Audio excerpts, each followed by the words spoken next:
الحمد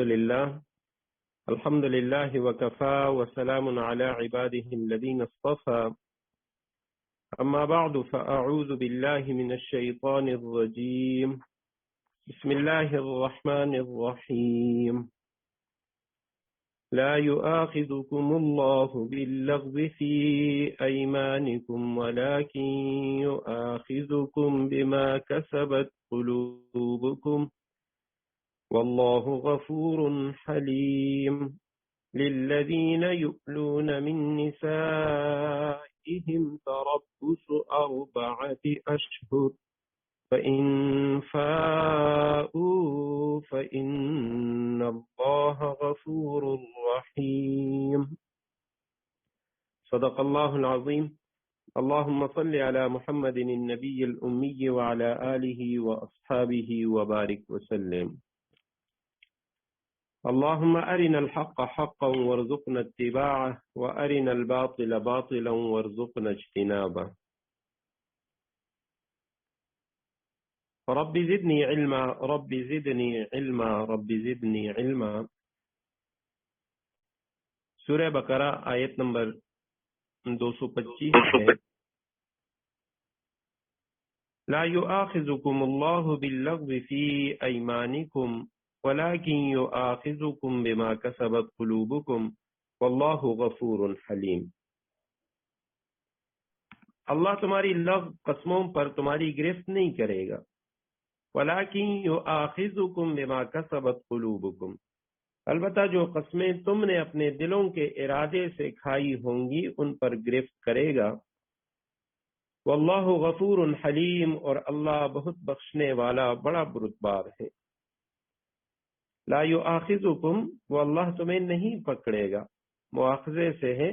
باللغو لغو کے معنی ہے بیہودہ بات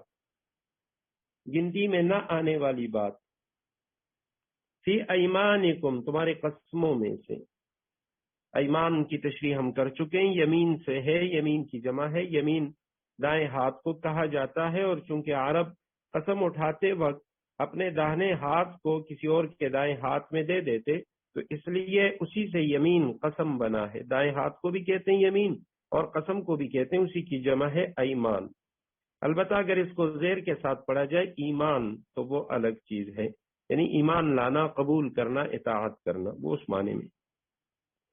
وَلَكِنْ يُؤَاخِذُكُمْ لیکن وہ تمہارا مواخذہ کرے گا تمہاری گرفت کرے گا بما کسبت قلوبکم جو کمایا تمہارے دلوں نے یعنی جو تمہارے دلوں کے ارادے سے کھائی ہوئی قسم ہوگی اس پہ اللہ سبحانہ وتعالی تمہاری گرفت کرے گا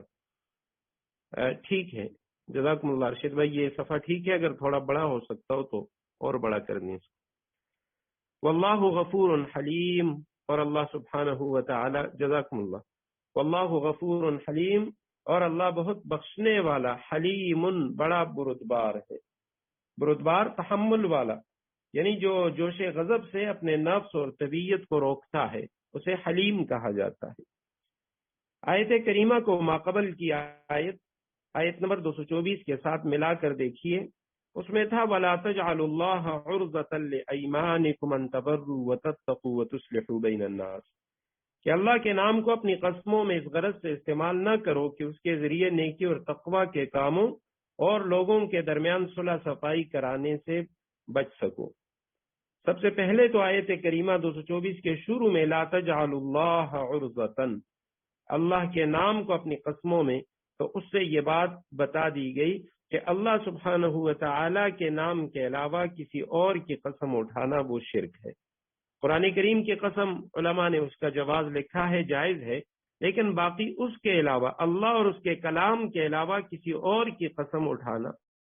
چاہے وہ کوئی بھی ہو اپنا بیٹا ہے اپنی ذات ہے یا کوئی اور چیز تو اس کی قسم اٹھانا وہ شرعاً گناہ کبیرہ ہے اور نبی علیہ السلام نے اسے شرک قرار دیا من حلف لغیر اللہ فقد اشرک جس نے اللہ کے نام کے علاوہ کسی اور کی قسم اٹھائی اس نے شرک کیا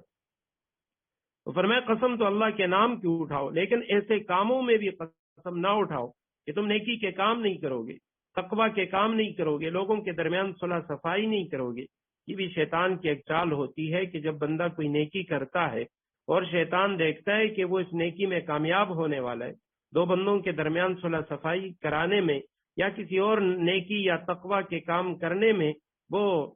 کام تمام کرنے والا ہے، تو تب شیطان اس کے دل میں طرح طرح کے وسوسے اور خیالات ڈال دیتا ہے تاکہ یہ کام نہ کرے۔ اور پھر دو مسلمانوں کے درمیان صلح یہ سب سے زیادہ عظیم عمل ہے۔ آپ صلی اللہ علیہ وسلم نے اصلاح ذات البین کے بارے میں فرمایا کہ کیا میں تمہیں بتاؤں کہ اعمال میں سے سب سے افضل عمل کون سا ہے؟ تو وہ دو مسلمانوں کے درمیان صلح کرانا ہے۔ اور گناہوں میں سب سے بدترین گناہ وہ گناہ جو دین کو ایسے ختم کر دیتا ہے جیسا استرا بالوں کو ختم کر دیتا ہے، آپ صلی اللہ علیہ وسلم نے فرمایا وہ آپس کی لڑائی ہے۔ تو اب بعض اوقات بندہ کی دو فریقوں کے درمیان، دو مسلمانوں کے درمیان صلح صفائی کراتا ہے، لیکن کسی ایک فریق کی طرف سے بار بار انکار کی وجہ سے وہ کہتا ہے کہ جی اب میں ان کے درمیان صلح نہیں کروں گا، اب میں نے قسم اٹھا لی میں ان کی جو لڑائی، ان کی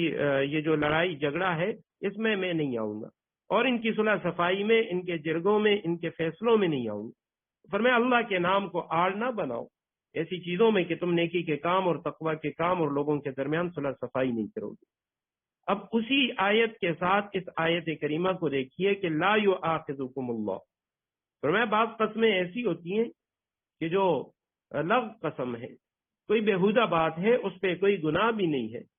اور پھر بعض قسمیں ایسی ہیں ان میں گناہ تو ہے، قسم اٹھانا وہ گناہ کبیرہ ہے، لیکن بعض ایسی قسمیں ہیں کہ جن کو یمین منعقدہ کہا جاتا ہے کہ اس میں کفارہ بھی ہے، اور وہ تین قسمیں آگے آ رہی ہیں۔ البتہ آپ صلی اللہ علیہ وسلم نے کسی ایسی چیز کے بارے میں کہ بندہ کسی چیز پر قسم کھا لے اور اس کی جس چیز پر اس نے قسم کھائی ہے اس کا جو سمت مخالف ہے وہ بہتر ہے، تو آپ صلی اللہ علیہ وسلم نے فرمایا کہ جب میں کسی بات پر قسم کھا لیتا ہوں اور پھر دیکھتا ہوں کہ دوسری بات زیادہ بہتر ہے تو قسم توڑ کر کفارہ ادا کرتا ہوں۔ حضرت ابو موسیٰ اشعری رضی اللہ تعالی عنہ کا واقعہ آتا ہے مسلم شریف میں کہ آپ صلی اللہ علیہ وسلم کے پاس آئے اور کہنے لگے یا رسول اللہ ہمیں جہاد کے لیے سواری کی ضرورت ہے، ہمیں سواری دے دیجئے۔ آپ صلی اللہ علیہ وسلم نے فرمایا واللہ لا احملکم، اللہ کی قسم میں تم لوگوں کو سواری نہیں دوں گا۔ اور پھر کچھ وقت کے بعد آپ صلی اللہ علیہ وسلم نے ان کو سواری دے دی۔ حضرت ابو موسیٰ اشعری رضی اللہ تعالیٰ عنہ کہنے لگے اللہ کے حبیب اب میں اپنے ساتھیوں میں جھوٹا شمار ہوں گا، میں نے انہیں کہہ دیا تھا کہ اللہ کے حبیب صلی اللہ علیہ وسلم نے انکار کر دیا ہے، اب اگر یہ سواری میں ان کے پاس لے کے جاؤں گا تو وہ مجھے جھوٹا سمجھیں گی۔ آپ صلی اللہ علیہ وسلم نے فرمایا کہ میں بعض اوقات قسم اٹھا لیتا ہوں اور پھر میں دیکھتا ہوں کہ اس قسم کا جو دوسری طرف ہے جس سے میں نے جس کام کے نہ کرنے کی قسم کھائی ہے وہ زیادہ بہتر ہے، تو میں اس قسم کو توڑ دیتا ہوں اور اس کا کفارہ ادا کرتا ہوں۔ نہیں میں نے تو یقیناً قسم کھا لی تھی لیکن میں نے اپنی قسم کو توڑ دیا۔ اور پھر آپ صلی اللہ علیہ وسلم نے حکم بھی دیا اپنی امت کو کہ اذا حلفت علی یمین فرأیت غیرها خیرا منها فأت الذی هو خیر وکفر عن یمینک، تم میں سے کوئی قسم کھا لے اور پھر دیکھے کہ دوسری بات بہتر ہے تو وہ اس کو اختیار کرے اور اپنے قسم کو توڑ دے اور قسم کا کفارہ ادا کرے۔ فرمایا لا یؤاخذکم اللہ باللغو فی ایمانکم، اللہ سبحانہ و تعالی تمہاری لغو قسموں میں تمہاری گرفت نہیں کرے گا۔ اب لغو قسمیں کون سی ہیں؟ تو اس سے ایک تو اس کی وہ قسم ہے کہ جو قسم کھانے کے ارادے سے نہیں بلکہ کسی شخص کا کوئی تکیہ کلام ہے اور وہ تکیہ کلام کے طور پر زبان پہ وہ الفاظ لے آتا ہے، جیسے عربوں کا رواج تھا کہ وہ بات میں واللہ کہتے تھے، یا افغانستان کے جو پٹھان ہیں وہ اکثر کہتے ہیں واللہ باللہ، کیسے الفاظ استعمال کرتے ہیں، حالانکہ یہ واللہ باللہ یہ قسمیہ الفاظ ہیں کہ اللہ کی قسم۔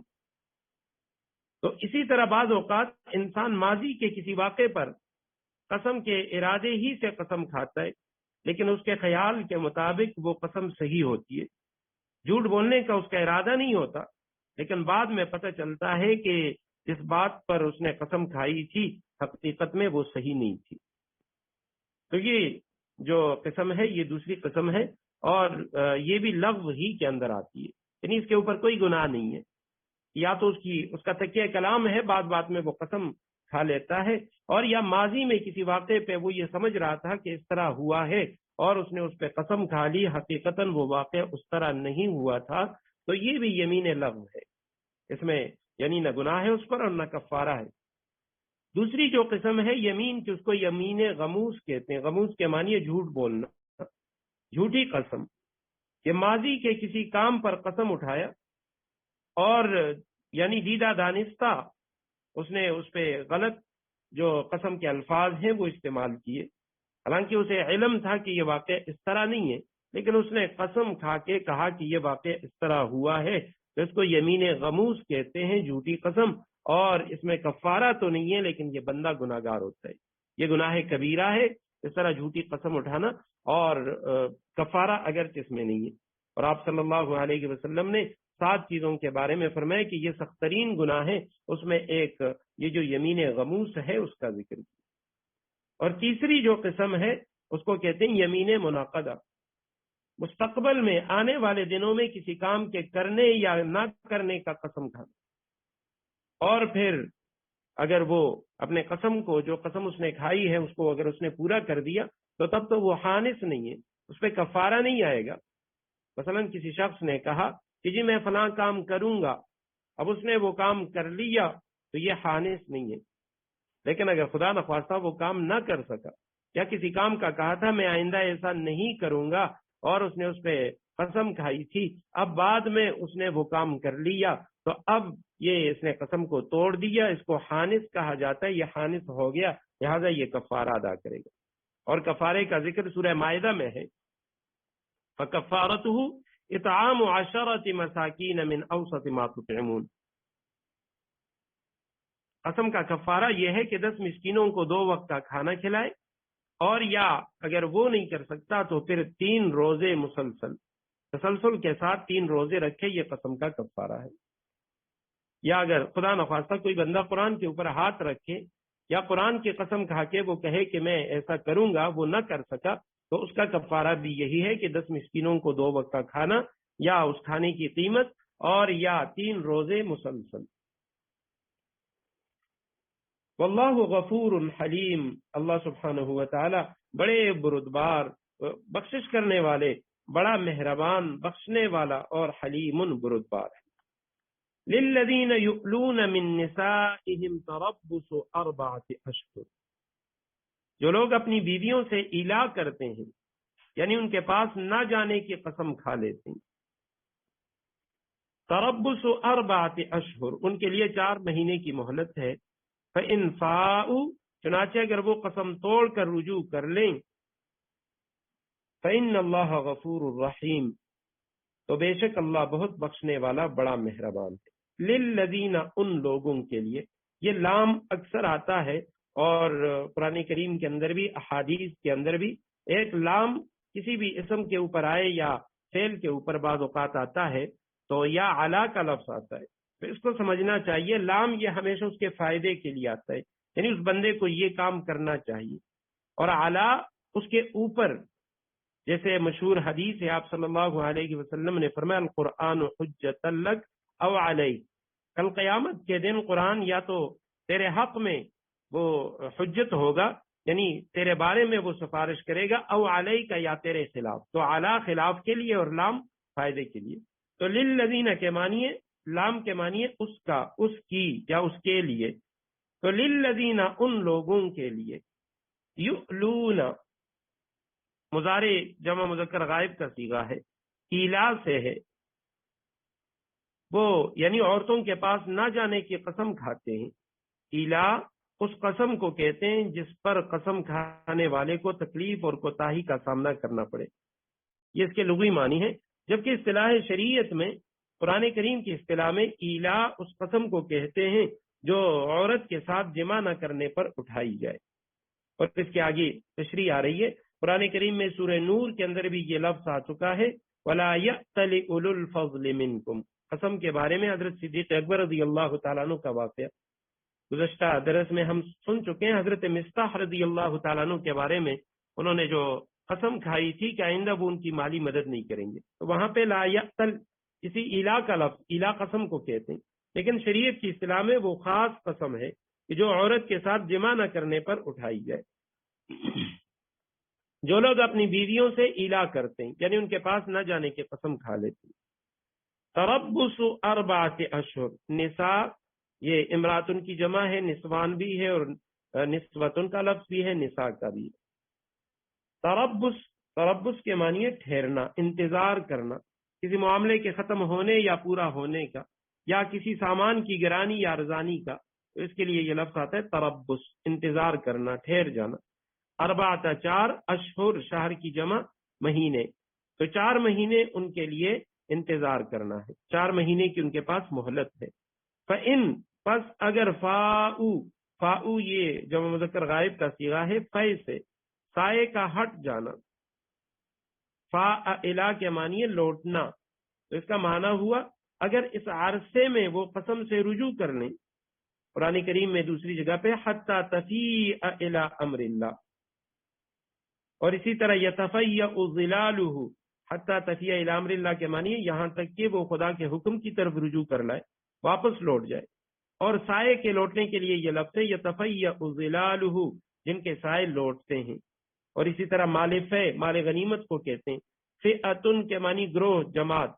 اور اس کو فئہ گروہ یا جماعت تو اس لیے کہا جاتا ہے کہ وہ جماعت جس کے افراد وہ باہمی تعاون میں اور اپنے مقصد میں وہ ایک دوسرے کی طرف لوٹتے ہیں، تو اس لیے فئہ جماعت اور گروہ کو بھی کہا جاتا ہے۔ فَإِن فَاءُوا، پس اگر وہ لوٹ جائیں یعنی قسم توڑ کر رجوع کر لیں اپنی بیویوں کی طرف، فَإِنَّ اللَّهَ غَفُورٌ رَحِيمٌ، تو بے شک اللہ بہت بخشنے والا بڑا مہربان ہے۔ ربط ماقبل کے ساتھ واضح ہے کہ پہلی آیت میں قسم کا ذکر تھا عام قسم کا، اور اس آیت کریمہ کے اندر ایک خاص قسم کا ذکر ہے۔ اب وہ خاص قسم کیا ہے کہ کوئی شخص اپنی گھر والی کے پاس نہ جانے کی، اس کے پاس نہ جانے کی قسم کھا لے، تو یہ جو قسم ہے اس کو ایلا کہا جاتا ہے، اور قرآن کریم میں نبی علیہ الصلاۃ والسلام کے متعلق بھی اس کا تذکرہ ملتا ہے کہ آپ صلی اللہ علیہ وسلم نے ایک موقع پر اپنی ازواج مطہرات سے ایلا فرما دیا تھا۔ صحابہ کرام یہ سمجھے کہ آپ صلی اللہ علیہ وسلم نے طلاق دے دی۔ حضرت عمر رضی اللہ تعالیٰ عنہ فوراً آپ صلی اللہ علیہ وسلم کے پاس آئے، اور پھر معاملے کی وضاحت قرآن میں آئی کہ آپ صلی اللہ علیہ وسلم نے ایلا فرمایا تھا۔ تو اب یہ جو ایلا ہے یعنی بیوی کے پاس نہ جانے کی قسم، تو اس کی 4 صورتیں ہیں۔ پہلی صورت تو یہ ہے کہ کوئی شخص 4 ماہ کی قسم اٹھا لے، جس طرح اس آیت میں ہے تربص اربعۃ اشہر، 4 مہینوں کی قسم اٹھا لی کہ 4 مہینوں تک وہ اپنی گھر والی کے پاس نہیں جائے گا، یا اس نے صرف قسم اٹھا لی کہ گھر والی کے پاس نہیں جائے گا، کسی بھی نہ 4 مہینوں کا کہا، نہ زیادہ نہ کم کا۔ تیسری صورت یہ ہے کہ 4 ماہ سے زیادہ کی قسم کھا لی، 5 مہینے، 1 سال یا 2 سال۔ اور چوتھی صورت یہ ہے کہ 4 ماہ سے کم کی قسم۔ اب اس کا تذکرہ بھی یہاں قرآن نے اس لیے کیا کہ عربوں میں اسلام کی آمد سے قبل وہ لوگ اپنی بیویوں کو تکلیف دینے کے لیے قسمیں کھایا کرتے تھے، اور کہا کرتے تھے کہ میں نے 4 سال کے لیے قسم کھائی ہے، میں گھر والی کے پاس نہیں جاؤں گا، اور وہ اس کو اسی طرح معلق چھوڑ دیا کرتے تھے۔ تو قرآن کریم نے وہ جو ان کی رسم تھی، ان کا رواج تھا، اس کو ختم کیا۔ تو اب یہ 4 صورتیں ہیں، یا تو 4 ماہ کی قسم، یا مطلق قسم ہے جس میں کسی مہینے کا کوئی تذکرہ نہیں ہے، یا 4 ماہ سے زیادہ کی قسم ہے، اور یا 4 ماہ سے کم کی قسم ہے۔ تو جو پہلی 3 صورتیں ہیں یعنی 4 ماہ یا مطلق قسم یا 4 ماہ سے زیادہ، تو ان میں اگر وہ 4 مہینوں سے پہلے اس نے اپنی قسم توڑ ڈالی تو اس پہ کفارہ آئے گا، وہ کفارہ ادا کرے گا قسم توڑنے کا۔ اور اگر جو چوتھی صورت ہے کہ 4 ماہ سے کم کی اس نے قسم اٹھائی ہے، 2 مہینے یا 3 مہینے، اس میں اگر وہ قسم پوری کر لے، 2 یا 3 مہینے بیوی کے پاس نہ جائے، تو اس کی جو قسم ہے وہ بھی پوری ہو جائے گی، وہ خانس میں نہیں ہوگا، اس پہ کفارہ بھی نہیں آئے گا، اور کسی قسم کی طلاق بھی واقع نہیں ہوگی۔ لیکن پہلی جو 3 صورتیں ہیں یعنی 4 ماہ کی قسم یا مطلق قسم یا 4 ماہ سے زیادہ، اور پھر 4 ماہ تک وہ اپنی گھر والی کے پاس نہیں گیا، تو اس میں ایک طلاق بائن واقع ہو جائے گی، یعنی اس کی جو گھر والی ہے وہ اس سے الگ ہو جائے گی، اور آٹومیٹک طلاق واقع ہو جائے گی احناف کے ہاں۔ وہ فرماتے ہیں کہ یہ ایلا یہ خود ہی طلاق کی ایک صورت ہے، اور جب 4 مہینے تک اس نے قسم اٹھائی اور گھر والی کے پاس نہیں گیا تو بس اس کی جو گھر والی ہے وہ اس سے الگ ہو گئی، طلاق بائن واقع ہو گئی۔ اور اس میں یعنی اگر وہ رجوع کرنا چاہتا ہے تو دوران عدت یا عدت کے بعد تجدید نکاح ہوتا ہے طلاق بائن میں، آگے طلاق کے تذکرے میں آئے گا کہ اس میں یعنی رجوع نہیں ہو سکتا، دوبارہ نکاح ضروری ہے، چاہے وہ عدت کے اندر کرے یا عدت کے بعد نکاح کرے۔ تو للذین یؤلون من نسائہم، جو لوگ اپنی بیویوں سے الا کرتے ہیں یعنی ان کے پاس نہ جانے کی قسم کھا لیتے ہیں، تربص 4 اشہر، ان کے لیے 4 مہینے کی مہلت ہے۔ 4 مہینوں کے اندر اگر چلا گیا، اس نے رجوع کر لیا تو طلاق تو واقع نہیں ہوگی، لیکن وہ حانث ہو جائے گا اور قسم کا کفارہ ادا کرے گا۔ اگر وہ 4 مہینوں تک نہیں گیا اور قسم بھی اس نے کھائی ہے تو 4 مہینوں کے بعد اس کی گھر والی پہ ایک طلاق واقع ہو جائے گی، طلاق بائن کے ساتھ وہ اس سے الگ ہو جائے گی، اور یہ جو شخص قسم کا کفارہ ادا نہیں کرے گا کہ اس نے اپنی قسم جو ہے وہ پوری کر لی۔ فَإِنْ فَاءُوا فَإِنَّ اللَّهَ غَفُورٌ رَحِيمٌ، بس اگر اس نے رجوع کر لیا، قسم یہ 4 مہینوں کے اندر اندر واپس اپنے بیوی کی طرف پلٹ گیا، قسم کو توڑ ڈالا، تو یقیناً اللہ بخشنے والا بڑا مہربان ہے۔ وَإِنْ عَزَمُوا الطَّلَاقَ فَإِنَّ اللَّهَ سَمِيعٌ عَلِيمٌ، اور اگر انہوں نے طلاق ہی کی ٹھان لی ہو تو بھی اللہ سننے جاننے والا ہے۔ وَإِنْ عَزَمُوا الطَّلَاقَ، عزم پختہ ارادہ کر لینا، اگر انہوں نے طلاق ہی کا پختہ ارادہ کر لیا ہے، فَإِنَّ اللَّهَ سَمِيعٌ عَلِيمٌ، بس اللہ سننے جاننے والا ہے، یعنی وہ قسم کو توڑنا نہیں چاہتا اور وہ 4 مہینوں تک اپنی گھر والی کے پاس نہیں گیا تو اس صورت میں وہ آٹومیٹک اس سے الگ ہو جائے گی۔ البتہ یہاں ایک اور مسئلہ جو عوام کے اندر مشہور ہے، اور وہ یہ ہے کہ وہ کہتے ہیں کہ اگر بغیر قسم کے کوئی شخص 4 مہینوں تک اپنی گھر والی کے پاس نہ جائے تو اس سے طلاق واقع ہو جاتا ہے، نکاح ختم ہو جاتا ہے۔ یہ مسئلہ غلط ہے۔ یہاں پہ اصل میں قسم کا ذکر ہے کہ کسی شخص نے ایسے قسم کھا لی ہے 4 مہینوں کی یا اس سے زیادہ کی، تو اس صورت میں یہ طلاق واقع ہوتی ہے۔ وگرنہ میاں بیوی کی رضامندی کے ساتھ اگر وہ کئی سال بھی نکاح ہو چکنے کے بعد کئی سال تک وہ ایک دوسرے سے الگ رہیں تب بھی ان کا جو نکاح ہے وہ باقی رہتا ہے۔ والمطلقات یتربصن بانفسہن 3 قروء، والمطلقات یتربصن بانفسہن، جن عورتوں کو طلاق دے دی گئی ہو وہ 3 مرتبہ حیض آنے تک اپنے آپ کو انتظار میں رکھیں۔ ولا یحل لہن، اور ان کے لیے حلال نہیں ہے، ان یکتمن ما خلق اللہ فی ارحامہن، کہ اللہ سبحانہ و تعالی نے ان کے رحم میں جو کچھ حمل یا حیض پیدا کیا ہے کہ وہ اسے چھپائیں، یہ ان کے لیے حلال نہیں ہے۔ ان کن یؤمن باللہ والیوم الآخر، اگر وہ اللہ پر اور آخرت کے دن پر ایمان رکھتی ہوں۔ وبعولتہن حق بردہن، اور اس مدت میں ان کے شوہر حالات بہتر بنانا چاہیں تو ان کو حق ہے کہ وہ ان عورتوں کو اپنی زوجیت میں واپس لے لیں۔ فی ذلک ان ارادوا اصلاحا، اگر وہ حالات کو بہتر بنانا چاہتے ہیں۔ وَلَهُنَّ مِثْلُ الَّذِي عَلَيْهِنَّ بِالْمَعْرُوفِ، اور ان عورتوں کے ویسے ہی حقوق ہیں۔ وَلَهُنَّ مِثْلُ الَّذِي عَلَيْهِنَّ، ان کے اوپر بالمعروف، دستور کے مطابق، یعنی ان عورتوں کے ویسے ہی حقوق ان کو حاصل ہیں جیسے مردوں کو ان پر حاصل ہیں۔ وَلِلرِّجَالِ عَلَيْهِنَّ دَرَجَةٌ، البتہ مردوں کو ان پر ایک درجہ فوقیت ہے۔ واللہ عزیز الحکیم، اور اللہ غالب اور حکمت والا ہے۔ فالمطلقات یتربصن بانفسہن 3 قروء، المطلقات اس میں مفعول کا صیغہ ہے، جمع مؤنث کا تطلیق سے ہے، یعنی طلاق دی ہوئی عورتیں۔ یتربصن، تربص کا لفظ پہلے گزر چکا، منتظر رہیں، انتظار کریں، نکاح سے روکے رہیں۔ بانفسہن، نفس کی جمع ہے، اپنے آپ کو، 3 قروء حیض، وہ 3 مرتبہ حیض آنے تک اپنے آپ کو انتظار میں رکھیں۔ قروء یہ قرء کی جمع ہے، اور گزشتہ کل ہم نے پڑھا تھا کہ قرآن کریم میں قروء اور حیض یہ 2 لفظ آ چکے ہیں، دونوں کا معنی ایک ہی ہے۔ حیض کے لیے قرأ کا لفظ بھی ہے اور محیض یا حیض کا لفظ بھی ہے۔ القرء کے معنی طہر سے حیض میں داخل ہونا، اور یہ لفظ حیض اور طہر دونوں کے معنی میں آتا ہے، دونوں کے لیے مشترک ہے۔ علماء احناف وہ اس سے حیض مراد لیتے ہیں اور شوافی حضرات وہ اس سے طہر مراد لیتے ہیں۔ اصل میں یہ جو لفظ ہے قر، یہ حیض اور طہر دونوں میں مشترک ہے، بلکہ دونوں کو جامع ہے، اس سے کسی ایک کے لیے بھی یہ لفظ بولا جاتا ہے۔ ولا یحل لہن، اور ان کے لیے حلال نہیں، لا یحل واحد غائب کا صیغہ ہے، مضارع کا منفی کا، تو ان کے لیے حلال نہیں ہے، جائز نہیں ہے۔ ان یکتمن، کہ وہ چھپائیں،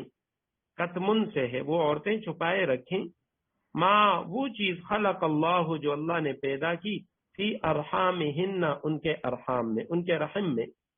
عورت کے پیٹ کا وہ حصہ جس میں بچہ ہوتا ہے، یعنی بچہ دانی، اسے رحم کہا جاتا ہے۔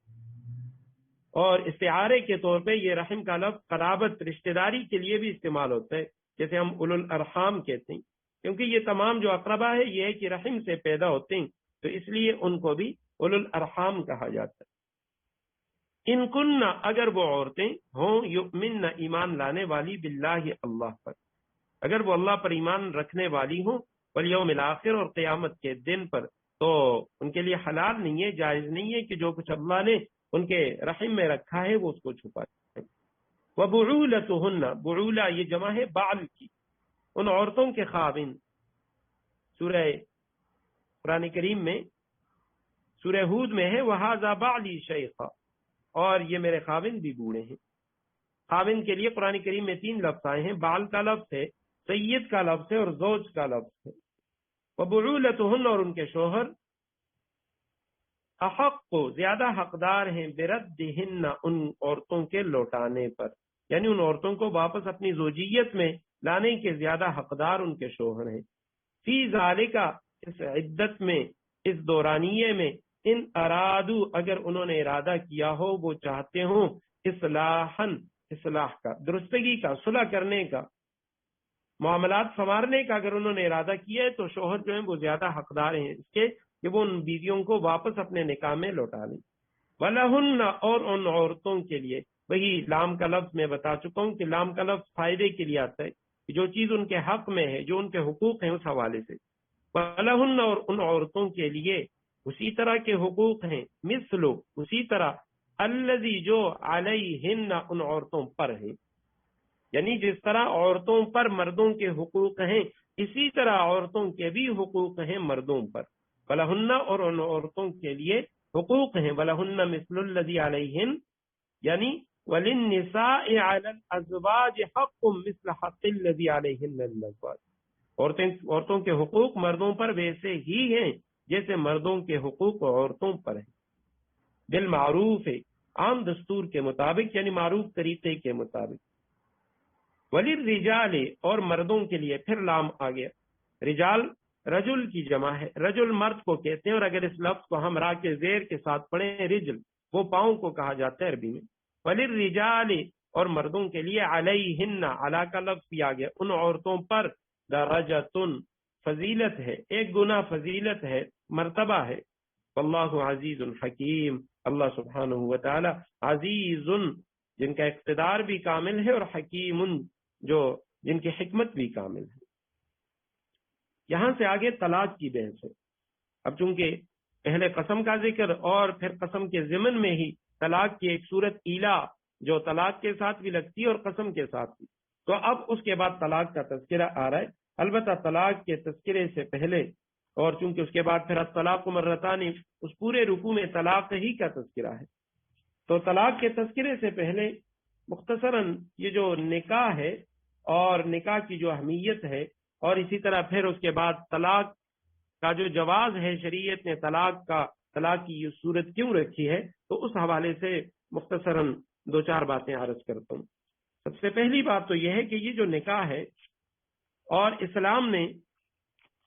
مرد و زن کے ملاپ کے لیے، ان کے آپس میں رہن سہن کے لیے یہ جو ایک صورت رکھی ہے، تو اسلام کی آمد سے قبل، اب جاہلیت میں اس کی مختلف صورتیں تھیں، کیونکہ یہ ایک فطری عمل ہے، طبعی عمل ہے کہ مرد وہ عورت کی طرف مائل ہوتا ہے، عورت مرد کی طرف مائل ہوتی ہے، لیکن شریعت نے نکاح کے اندر بھی بڑا خوبصورت اور سب سے جو عمدہ طریقہ ہے اس کو اپنایا ہے۔ حضرت عائشہ صدیقہ رضی اللہ تعالیٰ عنہ کی روایت ہے بخاری شریف میں، وہ فرماتی ہیں ان النکاح فی الجاہلیت کان علی اربعۃ انحاء، جاہلیت میں نکاح کی 4 صورتیں تھیں، اس میں ایک صورت تو یہ ہے کہ فنکاح منہا نکاح الناس اليوم یخطب الرجل الی الرجل ولیتہ او ابنتہ، ایک صورت تو وہی ہے جو آج بھی رائج ہے کہ کوئی شخص کسی دوسرے شخص کے پاس اس کی بیٹی یا اس کی بہن کے بارے میں نکاح کا پیغام بھیجتا ہے، اور وہ اگر اسے قبول کر لیتا ہے تو ان کے درمیان نکاح ہو جاتا ہے۔ دوسری جو صورت تھی اس کو نکاح استبضاع کہا جاتا ہے، اور نکاح استبضاع یہ تھا کہ کوئی شادی شدہ شخص وہ اپنی گھر والی کو جب وہ پاک ہو جاتی ماہواری سے، تو اس کے بعد وہ اس کو اپنے علاقے کے کسی بڑے رئیس، کسی بڑے حسب نسب والے کے پاس بھیجتا اور اسے کہتا کہ تم اس کے پاس جاؤ، اور جب تم امید سے ہو جاؤ تو اس کے بعد تم آنا۔ اور اس کو بھی انہوں نے نکاح کا نام دیا تھا، وہ اس لیے کیا کرتے تھے تاکہ اس کی جو نسل ہے وہ بچہ پیدا ہو تو میرے خاندان میں وہ جو فلاں بڑے حسب نسب والا شخص ہے اس کا بچہ آ جائے۔ اور تیسری صورت نکاح کی وہ یہ تھی کہ 3 سے لے کر 9 تک کے افراد وہ کسی عورت کے پاس جاتے اور اس کے ساتھ وہ بدکاری کرتے، اور اس کے بعد جب بچہ پیدا ہوتا تو وہ عورت ان میں سے کسی ایک شخص پر انگلی رکھتی کہ یہ تمہارا بچہ ہے، تو اس کے لیے ضروری ہوتا کہ وہ اس بچے کو اپنے نسب میں داخل کرتا، اپنا بیٹا بنا لے۔ اور چوتھی صورت جو جاہلیت میں تھی تو وہ کچھ عورتیں تھیں، نکاح کی ایک صورت یہ تھی کہ کچھ عورتیں ایسی ہوتی تھیں کہ جنہوں نے اپنے گھروں کے سامنے اپنے دروازے پر انہوں نے جھنڈے نصب کیے ہوتے، تکون علما لمن ارادہن دخل علیہن، کہ وہ نشانی ہوتی کہ جو شخص بھی وہاں جانا چاہے تو وہ ان کے پاس جا سکتا ہے، اور حدیث میں آتا ہے وہن البغایا کن، وہ فاحشہ بدکار عورتیں تھیں۔ تو اس کے بعد یہ ہوتا ہے کہ بہت سارے لوگ ان کے پاس جاتے، جب بچہ پیدا ہوتا تو پھر وہ قیافہ شناس اس کو بلاتے اور وہ دیکھتا کہ اس بچے کے جو نقوش ہیں وہ جس بندے سے میچ کر جاتے تو اسے کہا جاتا یہ تمہارا بیٹا ہے۔ حضرت عائشہ صدیقہ رضی اللہ تعالیٰ عنہ فرماتی ہیں فلما بعث محمد صلی اللہ علیہ وسلم بالحق، جب آپ صلی اللہ علیہ وسلم کی بعثت ہوئی حق کے ساتھ تو ہدم نکاح الجاہلیت کلہ الا نکاح الناس اليوم، آپ صلی اللہ علیہ وسلم نے جاہلیت کے تمام نکاحوں کو باطل کر فرما دیا سوائے ایک نکاح کے جو آج بھی رائج ہے اور جو اس کی سب سے بہتر صورت۔ اور نکاح کا جو اصل مقصد ہے وہ بھی یہ ہے کہ کوئی جو مرد ہے یا عورت وہ جو اس عقد کے ذریعے آپس میں مل رہے ہیں تو ان کا یہ ملاپ کچھ دنوں کے لیے کچھ وقت کے لیے نہیں ہوتا، بلکہ وہ کسی ایک کے فوت ہونے تک کے لیے ہوتا ہے۔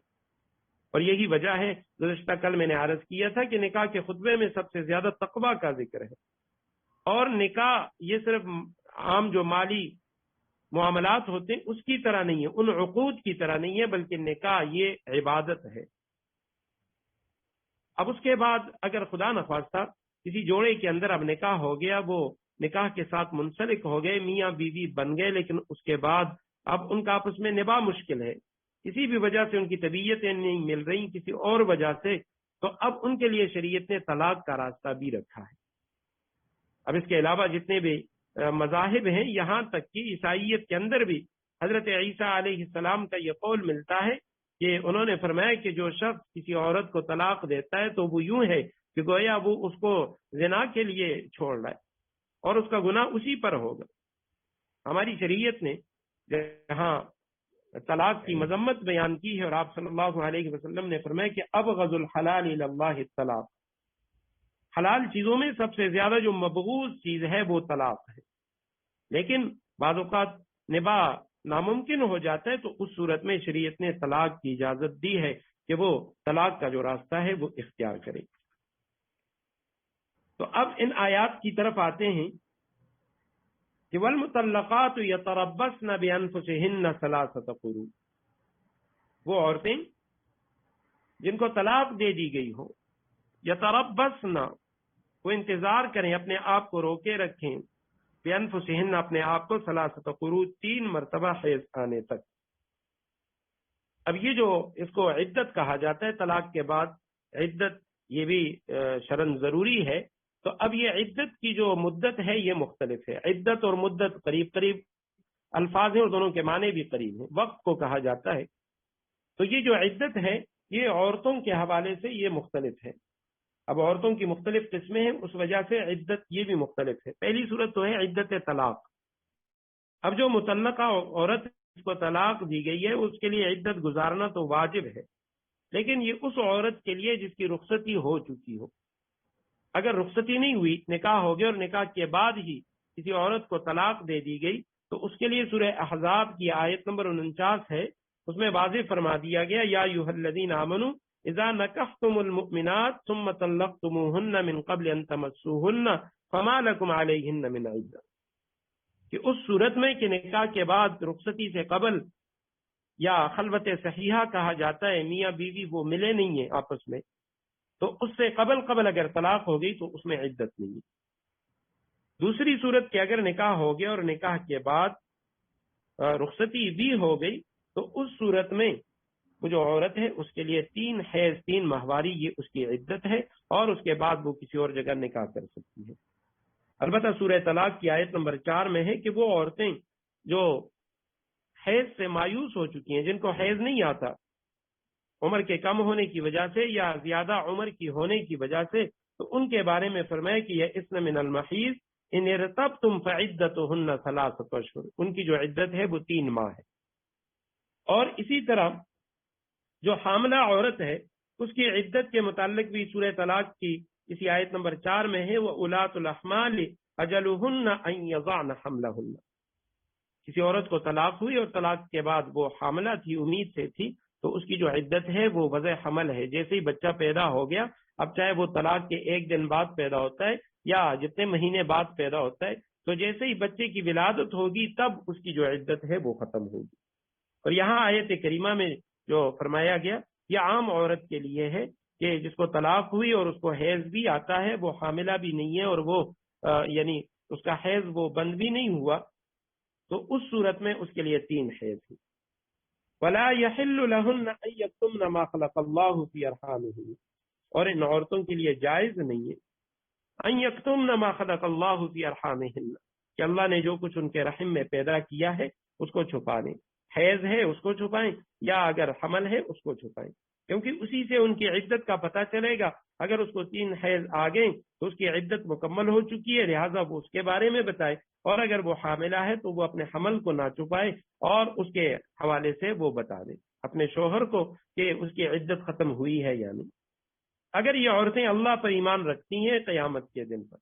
وَبُعُولَتُهُنَّ أَحَقُّ بِرَدِّهِنَّ فِي ذَلِكَ إِنْ أَرَادُوا إِصْلَاحًا. اب چونکہ نکاح کا مقصد وہ دائمی ایک دوسرے کے ساتھ رہنا تھا، تو اسی مقصد کو پھر واضح فرمایا گیا کہ ان کے جو شوہر ہیں وہ زیادہ حقدار ہیں کہ ان عورتوں کو اگر وہ اصلاح کرنا چاہیں،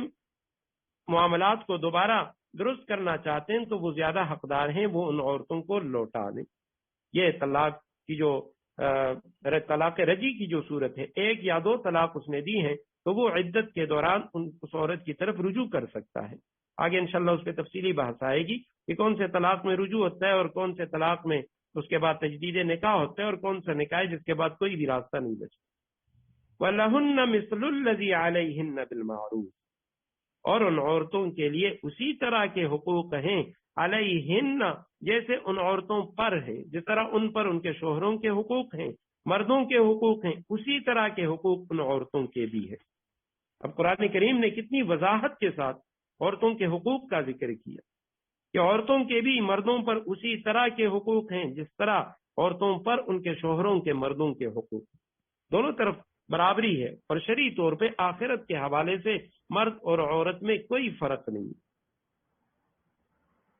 حقوق کے حوالے سے بھی کہ مرد کے جس طرح عورت پر حقوق ہیں اسی طرح عورت کے مرد پر حقوق ہیں. مفتی شفیع رحمہ اللہ نے لکھا ہے کہ آپ صلی اللہ علیہ وسلم کی بعثت سے قبل آپ صلی اللہ علیہ وسلم کی ولادت کے بعد فرانس میں اس چیز پر تحقیق ہو رہی تھی کہ آیا یہ جو عورت ہے یہ انسان بھی ہے یا انسان نما کوئی جانور ہے. تو کہتے ہیں انہوں نے بڑی ریسرچ کی اور آخر اس نتیجے پر پہنچے. انہوں نے جو اپنا نتیجہ نکالا وہ یہ کہ یہ انسان کی خدمت کے لیے ہے تو انسان، لیکن حقیقتاً اس کا درجہ وہ انسان کا نہیں ہے، مردوں کا نہیں ہے، بلکہ یہ صرف مردوں کی خدمت کے لیے پیدا کی گئی ہے۔ کہ شریعت نے کتنے واضح دو ٹوک الفاظ میں کہا کہ نہیں، یہ تمہاری طرح انسان ہے، جس طرح تمہارے حقوق ہیں اسی طرح عورتوں کے حقوق ہیں۔ وَلِلرِّجَالِ عَلَيْهِنَّ دَرَجَةٌ، ہاں مردوں کے لیے ان پر تھوڑی سی فضیلت ہے، ایک گونا مردوں کے لیے عورتوں کے اوپر فضیلت حاصل ہے۔ اب وہ فضیلت کس حوالے سے ہے؟ فضیلت اس حوالے سے کہ کیونکہ آخرت میں یا دین کے حوالے سے مرد اور عورت دونوں برابر ہیں۔ آپ صلی اللہ علیہ وسلم نے جس طرح مرد کے لیے اخروی جو فضائل ہیں وہ بیان کیے، وہی عورت کے، بلکہ قرآن کریم نے خود من عمل صالحا من ذکر او انثى وهو مؤمن، مرد اور عورت دونوں کا ذکر کیا ہے کہ اگر وہ مومن ہیں، صالح ہیں، تو دونوں کے لیے آخرت میں اللہ سبحانہ و تعالیٰ کی طرف سے انعامات کا وعدہ ہے۔ البتہ یہ جو فرمایا گیا کہ مرد کے لیے ایک گونا اس پر فضیلت ہے، مرتبہ درجہ ہے، اس کی وضاحت ہمیں ملتی ہے سورہ نساء کی آیت نمبر 34 میں، الرجال قوامون علی النساء بما فضل اللہ بعضهم علی بعض وبما انفقوا، کہ مرد یہ قوام ہیں، یہ نگران ہیں عورتوں کے اوپر، وجہ اس کے کہ اللہ نے بعض کو بعض پر فضیلت دی ہے، اور اس وجہ سے بھی بما انفقوا من اموالہم، کہ مرد یہ عورتوں پر اپنا مال خرچ کرتے ہیں۔ فالصالحات قانتات حافظات للغیب بما حفظ اللہ، اور فوراً پھر اللہ سبحانہ و تعالیٰ نے عورتوں کی صفات کا تذکرہ کیا۔ تو یہاں یہ سورہ نساء کی آیت کے اندر جو الرجال قوامون کا لفظ ہے، یا اسی آیت کریمہ کے اندر وللرجال علیہن درجہ کا لفظ ہے، تو اس قوام کے معنی یہ نہیں ہے کہ مرد کو اللہ نے حاکم بنایا اور عورت کو محکوم بنا دیا، یا مرد جو ہے اس کو اللہ نے یعنی اس کا مالک بنا دیا اور عورت جو ہے وہ اس کی لونڈی ہے، نہیں، بلکہ اس کا مطلب یہ ہے کہ اللہ سبحانہ و تعالیٰ نے دنیا کی زندگی میں یہ جو گاڑی کے دو پہیے ہیں مرد اور عورت، اس نظام کو چلانے کے لیے ایک کو امیر بنا دیا۔ زندگی کے سفر میں مرد کو امیر بنا دیا، کیونکہ ہر سفر کے لیے ایک امیر ہونا چاہیے، وہ لازمی ہے، اس کے بغیر وہ سفر ہو ہی نہیں سکتا، تو مرد کو امیر بنا دیا۔ اب وہ امیر بھی کیسا ہو، آپ صلی اللہ علیہ وسلم نے خود اپنی زندگی میں ہمیں اس کے بارے میں بتلا دیا۔ نبی علیہ السلام کی 11 ازواج مطہرات، اور ازواج مطہرات کے ساتھ آپ صلی اللہ علیہ وسلم کا جو تعلق تھا، اس کو ہم دیکھیں تو پتہ چلتا ہے کہ الرجال قوامون کا مطلب کیا ہے۔ آپ صلی اللہ علیہ وسلم نے فرمایا کہ اگر تم میں سے دو شخص وہ بھی سفر کریں تو وہ دو میں سے ایک جو ہے اس کو امیر بنا لیں، وہ دو آپس میں کسی ایک کو امیر بنا لیں۔ حضرت عائشہ رضی اللہ تعالیٰ عنہ کی روایت آتی ہے، آپ صلی اللہ علیہ وسلم حضرت عائشہ سے فرمانے لگے، اے عائشہ، جب تم مجھ سے راضی ہوتی ہو مجھے تب بھی پتہ چل جاتے ہے، اور جب تم ناراض ہوتی ہو تب بھی میں سمجھ جاتا ہوں تم مجھ سے ناراض ہو۔ حضرت عائشہ فرماتی ہیں، یا رسول اللہ، آپ کو کیسے پتہ چل جاتا ہے؟ بخاری شریف کی روایت ہے، آپ صلی اللہ علیہ وسلم نے فرمایا، اے عائشہ، جب تم مجھ سے خوش ہوتی ہے، راضی ہوتی ہے، اور اس وقت جب تو کوئی بات کرتی ہے، قسم اٹھاتی ہے، تو اس وقت کہتی ہے کہ محمد صلی اللہ علیہ وسلم کے رب سے قسم، اور جس وقت تو خفا ہوتی ہے، کسی بات میں ناراض ہوتی ہے، تو اس وقت تو کہتی ہے کہ ابراہیم کے رب سے قسم۔ حضرت عائشہ رضی اللہ تعالیٰ عنہ فوراً فرمانے لگی کہ اللہ کے محبوب، انی لا اہجر الا اسمک، اللہ کے محبوب میں صرف آپ کے نام کو چھوڑ دیتی ہوں، یعنی میری ناراضگی اتنی ہوتی ہے کہ آپ کا نام میں اپنی زبان پہ نہیں لیتی، باقی میرے دل میں آپ کے لیے کسی طرح کی کوئی ناراضگی نہیں ہوتی۔ تو یہ مطلب ہے الرجال قوامون کا، کہ زندگی کا یہ جو سفر ہے اس میں مرد امیر ہے، اور قرآن نے، شریعت نے عورت کا جو نام نفقہ ہے اس کا خرچ وہ بھی مرد کے اوپر رکھا ہے۔ آج یورپ امریکہ جن کی طرف ہم دیکھتے ہیں، اور ہماری بہنیں وہ سوچتی ہیں کہ وہ لوگ ہمارے حقوق کی جنگ لڑ رہے ہیں، اور وہ کہتے ہیں کہ اسلام نے عورت کو آزادی نہیں دی، تو سب سے زیادہ جو مظلوم عورت ہے وہ اس معاشرے کی عورت ہے کہ وہ بچے بھی پیدا کرے، اور وہ اپنی کمائی کی فکر بھی کرے، اپنے بچوں کے لیے بھی کمائے، اپنے شوہر کو بھی کھلائے۔ شریعت نے عورت کو کتنے حقوق دیے کہ نہیں، عورت کا کام یہ ہے کہ وہ چونکہ بچے پیدا کرتی ہے، وہ اپنے شوہر کے بچوں کی تربیت کرتی ہے، اس کے گھر کا خیال رکھتی ہے، تو لہٰذا مرد جو ہے یہ ان پہ قوام ہیں۔ یہ ان کے منتظم اور نگران ہیں، اور وَبِمَا أَنفَقُوا مِنْ أَمْوَالِهِمْ، مرد ہی ان کے نان نفقہ کے ذمہ وار ہیں، وہی اس کے جو اخراجات ہیں وہ اٹھائیں گے۔ وَلِلرِّجَالِ عَلَيْهِنَّ دَرَجَةٌ وَاللَّهُ عَزِيزٌ حَكِيمٌ، اور اللہ سبحانہ وتعالی عزیز غالب ہیں، حکیم حکمت والے ہیں۔ دوسری طرف آپ صلی اللہ علیہ وسلم نے دونوں کے بارے میں،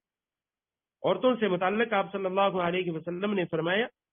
کہ تم میں سے سب سے بہتر وہ ہے جو اپنی گھر والوں کے ساتھ اچھا سلوک رکھے، اور وَأَنَا خَيْرُكُمْ لِنِسَائِي، میں اپنی گھر والیوں سے سب سے زیادہ اچھا سلوک کرنے والا ہوں۔ اور ایک روایت میں آپ صلی اللہ علیہ وسلم نے فرمایا لا تضربوا اماء اللہ، اللہ کی باندیوں کو نہ مارو۔ اور اسی طرح آپ صلی اللہ علیہ وسلم نے فرمایا کہ نماز کا خیال رکھو اور اپنی گھر والیاں ان کا خیال رکھو، اتقوا اللہ فی النساء وما ملکت ایمانکم، اپنی عورتوں کے بارے میں اللہ سے ڈرو۔ اور دوسری طرف وَلِلرِّجَالِ عَلَيْهِنَّ دَرَجَةٌ، اس بارے میں آپ صلی اللہ علیہ وسلم نے فرمایا، حضرت ابو ہریرہ رضی اللہ تعالیٰ عنہ کی روایت ہے ترمذی شریف کی، کہ لو كنت آمر احدا ان يسجد لاحد، اگر میں کسی کو حکم کرتا کہ وہ کسی کو سجدہ کرے، کچھ صحابہ آئے اور کہنے لگے یا رسول اللہ، ہم نے عجم کے بادشاہوں کو دیکھا کہ لوگ ان کے سامنے سجدہ کرتے ہیں، وہ جھکتے ہیں، تو یا رسول اللہ کیا ہم بھی ایسا کریں؟ تو آپ صلی اللہ علیہ وسلم نے اس موقع پر فرمایا کہ اگر میں کسی کو حکم کرتا کہ وہ کسی انسان کے آگے سجدہ کرے تو لَأَمَرْتُ الْمَرْأَةَ أَن تَسْجُدَ لِزَوْجِهَا، تو میں عورت کو حکم کرتا کہ وہ اپنے شوہر کے آگے سجدہ لگائے۔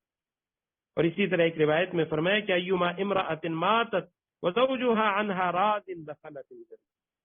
کسی عورت پر اس حالت میں موت آئے کہ اس کا شوہر اس سے راضی ہو، آپ صلی اللہ علیہ وسلم نے فرمایا یہ عورت جنتی ہے۔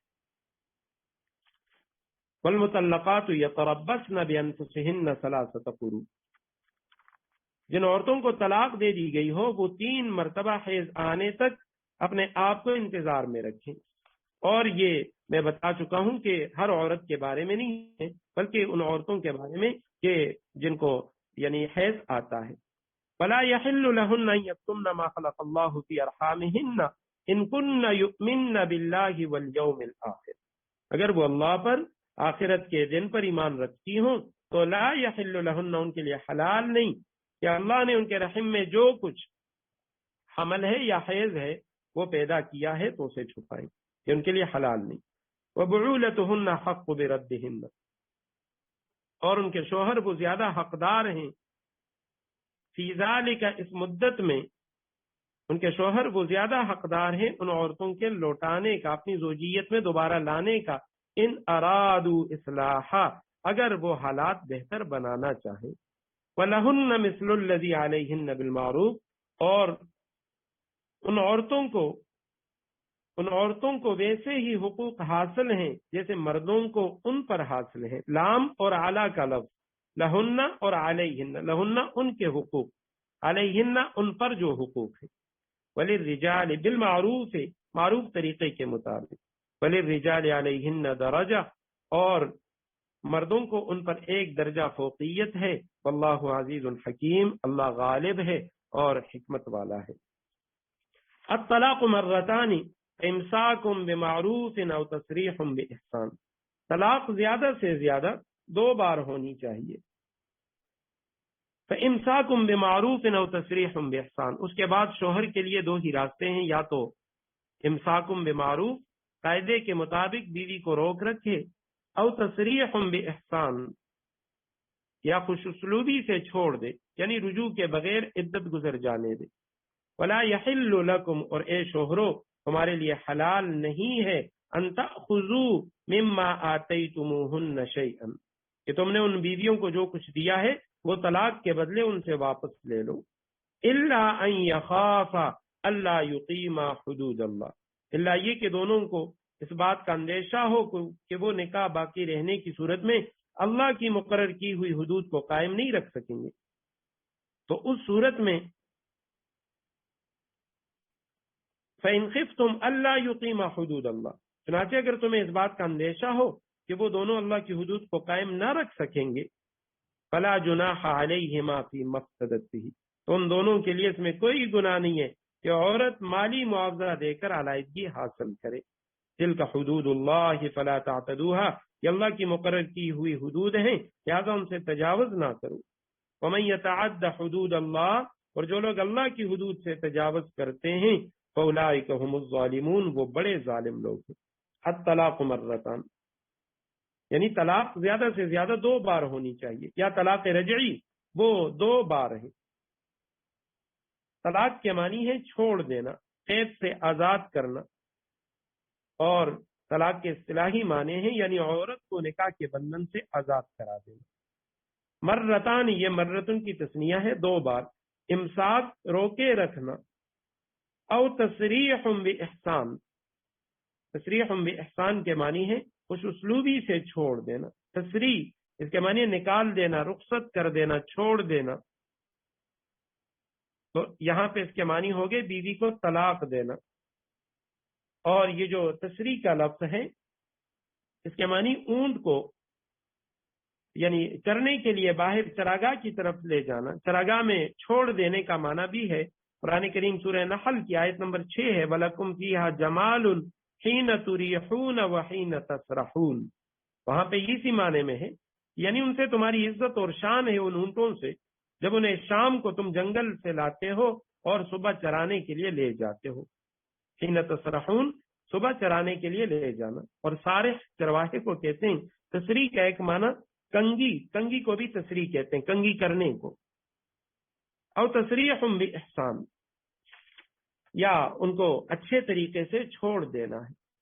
ولا یحل لکم، تمہارے لیے حلال نہیں، ان تاخذوا، کہ تم لو ان سے، مما، اس مال میں سے، آتیتموہن، جو تم نے انہیں دیا ہے. آتیتم ہے اصل لفظ،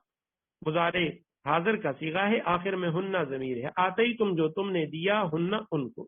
شیئن، کچھ بھی، الا، سوائے یہ کہ، ان یخافا، ان دونوں کو خوف ہو. یخافا، یخافا تثنیہ کا صیغہ، کہ ان کو خوف ہو. اللہ یخافان تھا اصل میں، اوپر ان آ گیا تو یخافو یخافان ان یخافا، وہ دونوں ڈریں، انہیں خوف ہو. اللہ ان، اس بات کا، لا یقیما حدود اللہ، کہ وہ قائم نہیں رکھ سکیں گے اللہ کے حدود کو. فإن خفتم، پس اگر تمہیں خوف ہو، یہاں یعنی یا تو حکام سے کہا جا رہا ہے یا ان کے جو اولیاء ہیں ان سے کہا جاتا ہے، بڑوں سے کہا جا رہا ہے کہ اگر تمہیں خوف ہو، اللہ یقیما، کہ وہ میاں اور بیوی قائم نہیں رکھ سکیں گے، حدود اللہ، اللہ کے حدود کو. حدود یہ حد کی جمع ہے، 2 چیزوں کے درمیان ایسی روک جو ان کو باہم ملنے سے روک دے، اسے حد کہا جاتا ہے. تو فلا جناح علیہما، جناح کا لفظ پہلے گزر چکا ہے، اس کے معنی ہے مائل ہونا. اور چونکہ جب بندہ سیدھے راہ سے گناہ کی طرف مائل ہوتا ہے، سیدھے راہ کو چھوڑتا ہے تو گناہ کی طرف جاتا ہے، تو اس کے لیے بھی یہ لفظ استعمال ہوتا ہے. فلا جناح، کوئی گناہ نہیں، ان دونوں پر، فیما، اس بات میں، افتدت کی فدیہ دے، بدلہ دے، وہ عورت، یہ مؤنث کا صیغہ ہے، عورت فدیے کے طور پر کچھ چیز دے کر رہائی حاصل کرے. تلک حدود اللہ، اس میں اشارہ ہے یہ اللہ کی حدود ہیں. فلا تعتدوها، امر حاضر کا صیغہ ہے کہ تم ان حدود سے تجاوز نہ کرو. ومن یتعد حدود اللہ، اور جس نے تجاوز کیا اللہ کے حدود سے، فاولئک هم الظالمون، یہی لوگ ظالم ہیں. آیت کریمہ میں طلاق کے بارے میں کہا جا رہا ہے کہ طلاق رجعی 2 ہیں، یا طلاق زیادہ سے زیادہ 2 بار ہونی چاہیے. تو سب سے پہلے نکاح کے بارے میں تو ہم نے سن لیا، اب طلاق کے بارے میں ابتداً کچھ باتیں اور طلاق کی جو قسمیں ہیں اس حوالے سے چند باتیں عرض کرتا ہوں. سب سے پہلی بات تو یہ ہے کہ آپ صلی اللہ علیہ وسلم نے فرمایا حلال چیزوں میں سب سے زیادہ جو اللہ کو ناپسند ہے وہ طلاق ہے.